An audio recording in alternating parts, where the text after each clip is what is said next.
Padasan paseduluran.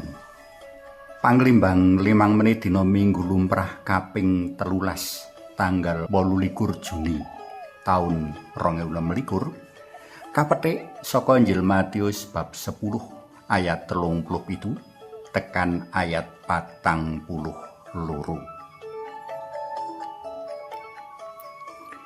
Salah siji tradisi Jawa kang wis ilang saora-orane manut pamawasku yaiku cumawise sawijining padasan isi banyu ing saben ngarep omah kang mangku dalan. Padasan mau sengaja kacawisake kanggo nyediani wong liwat kang kepingin wisuh, raup utawa ngombe awit padha kepanasen lan ngelak sawise nindakake andun laku. Sadermo ngelingake kanggo panjenengan kang wis ora menangi. Padasan yaiku barang ngempri genthong kang sisih ngisor diweni cucuk minangka dalane banyu.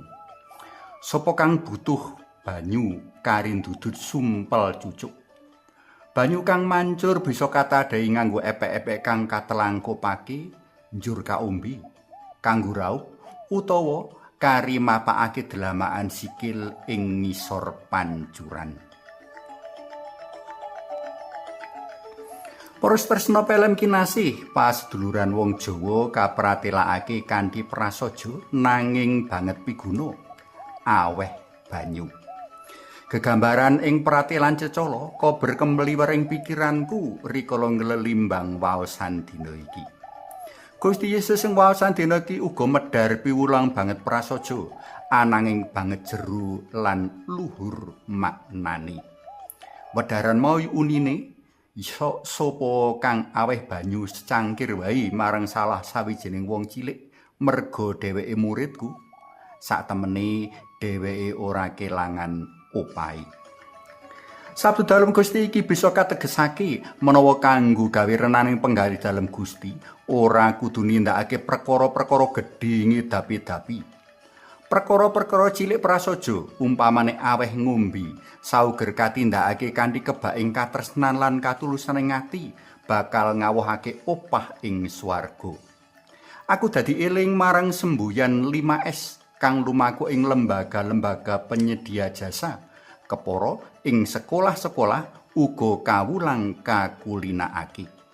Sadermo ngelingake 5S ngemu teges senyum, sapa, salam, sopan lan santun.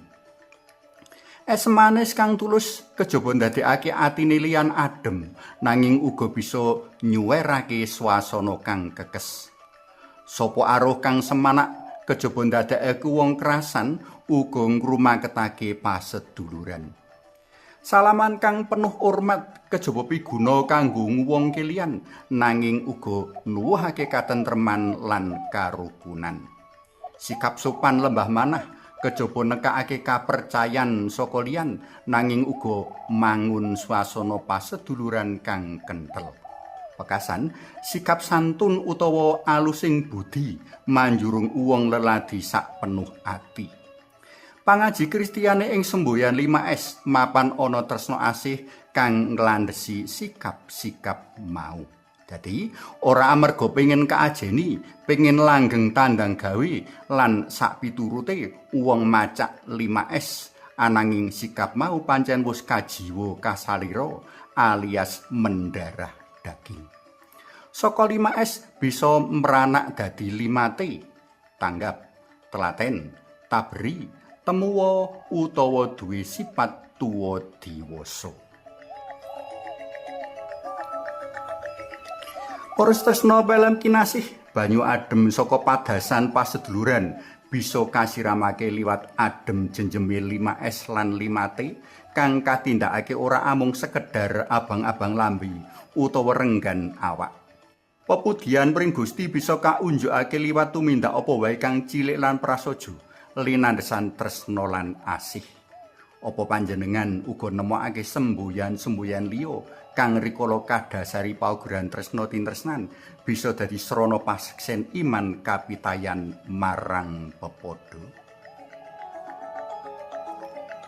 Suwawi sami munjuk kunjung aswa dalem yang Rama so yang putra tuwin yang Roh Suci. Amin.